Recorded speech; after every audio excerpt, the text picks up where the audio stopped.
Today we want to introduce you to the first director of the Illinois State Archives, Margaret Cross Norton.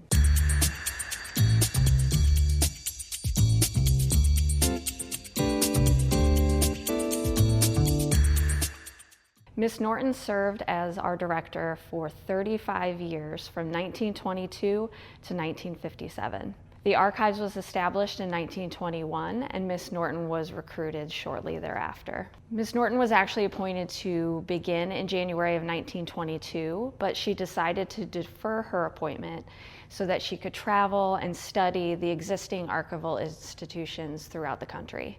She wanted to see what was working, what wasn't working, and to bring all of that information back to Illinois. Ms. Norton attended college at the University of Chicago, where she got her master's and bachelor's in history. She later also earned her bachelor's degree in library science from the New York Library School in Albany. She was born in Rockford, Illinois, and her mother had worked as the deputy county treasurer in Winnebago County, and her father was the deputy county clerk. So from a very early age, she was introduced to government records, and she learned very quickly the importance of these records in people's everyday lives. Ms. Norton was also not afraid to get her hands dirty, and certainly didn't fit the stereotype of the quiet librarian who sits behind her books.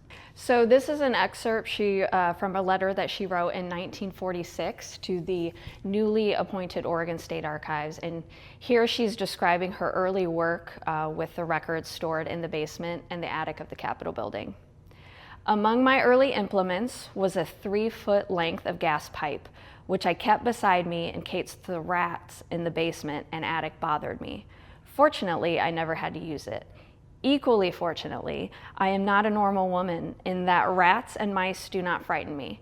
I usually was surrounded by a ring of them, watching to see what I was going to tear up next. So Ms. Norton did not fit the stereotype of the quiet librarian archivist, and she was really a pioneer in the profession, and she promoted the establishment of archives as a profession separate from the fields of history or library science. She really advocated for the maintenance and use of archival records in ways other than for historical or scholarly use.